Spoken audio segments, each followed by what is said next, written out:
आरती ने जैसे ही ससुराल में पहला कदम रखा, उसे एक ही आशीर्वाद मिला। दूधो नहाओ पूतो फलो। हर बड़ी बुजुर्ग महिला ने एक ही आशीर्वाद दिया, सिवाय आरती की सासू माँ सुजाता जी के। सुजाता जी हर बार अपनी बहू आरती को यही आशीर्वाद देती, सदा खुश रहो, स्वस्थ रहो।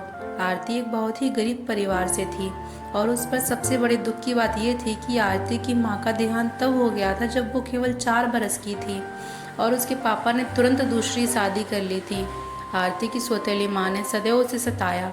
आरती की पढ़ाई भी बड़ी मुश्किलों से हुई, क्योंकि सौतेली माँ तो सिर्फ आरती से घर के काम लेना चाहती थी। बस आरती की लगन ही थी कि वो किसी तरह से 12वीं पास कर सके।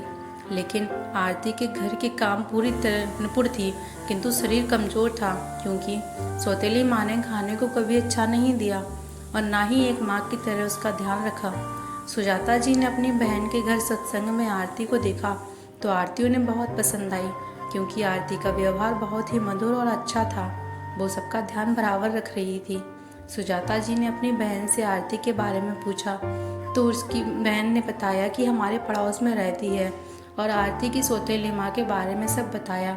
सुजाता जी ने अपने बेटे सचिन से पूछा तो उसने भी कहा हाँ कर दी। पहले तो आरती की सौतेली माँ तैयार नहीं थी, लेकिन सुजाता जी ने कहा हम बिना लेन देन के मंदिर में शादी करना चाहते हैं, तो वो राजी हो गई, क्योंकि वो आरती पर एक पैसा भी खर्च करना नहीं चाहती थी।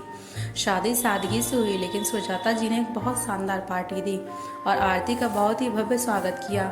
शादी के बाद रिश्तेदारों की जो महिला घर आती, सबका एक ही प्रश्न होता, बहुत बहू खुशखबरी कब सुना रही हो, हमें दादी कब बनाओगी। शादी को 2 साल बीत गए, हर किसी का एक ही प्रश्न।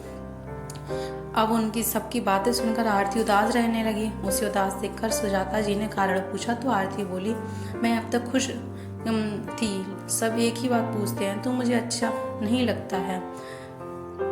सुजाता जी बोले किसी के कहने की परवाह मत करो, अभी तुम्हारी उम्र ही क्या है, पहले अच्छा खाओ पियो, अपनी सेहत का ध्यान रखो।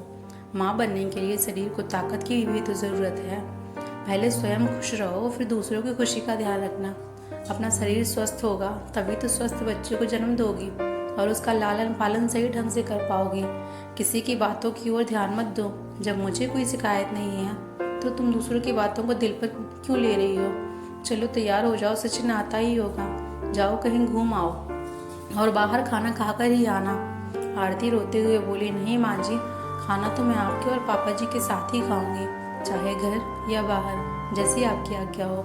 लेकिन आपको और पापा जी को अकेले घर छोड़कर नहीं जाऊंगी, आप दोनों को भी साथ चलना होगा।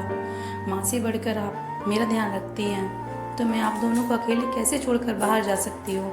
बचपन से मैंने बहुत दुख देखे, मुझ पर तरस खाकर ईश्वर ने मुझे आप जैसी सासू माँ देकर मेरे दुखों का तो अंत कर दिया और साथ में सुख और खुशियों से मेरा आंचल भर दिया है। सदैव आपकी और ईश्वर की बहुत आभारी रहूंगी। सुजाता जी ने आरती को गले लगाकर ढेर सारा प्यार और आशीर्वाद दिया।